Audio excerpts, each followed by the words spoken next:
And most of the time, research think tanks don't really employ just fresh graduates, because I mean it's research, that's something serious.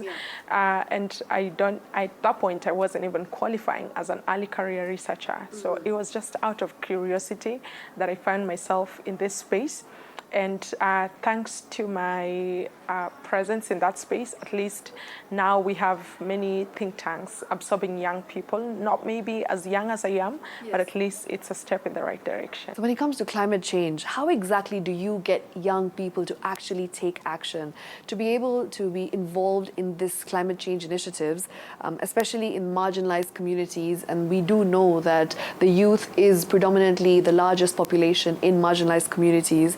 What exactly were you doing for them to be able to take action and to be able to adapt to climate change, as well as just to be sustainable in their means and the way they live? I have been working on research in urban sustainability, but also focusing a lot on children and climate change. So one of the most recent research that I did with UNICEF Kenya was when we were formulating the children climate disaster risk model, and we were looking at the vulnerabilities and exposure indexes of children to different climate hazards. And one of the things that I took away from that is we lack awareness when it comes to climate change information and communication. Not many people know about exposures and vulnerabilities. Not many people are able to kind of differentiate what is an exposure, what is a vulnerability, and how then are they supposed to respond in both scenarios. So that's the one thing that I think we need to work on. And because of that, I founded URN, which is Ufanisi Research Network.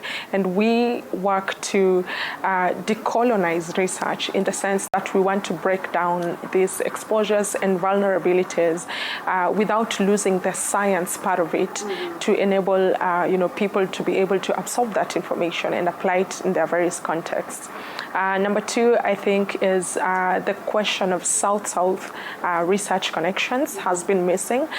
In my former organization, I pioneered a fellowship program with over 200 researchers across Africa, and we're bringing together these people to have a peer exchange platform where they can talk about science, where they can research and exchange ideas. That is largely missing in the continent, especially, and it is also something that I feel we need to really advocate for. We need to talk about more South-South research connections.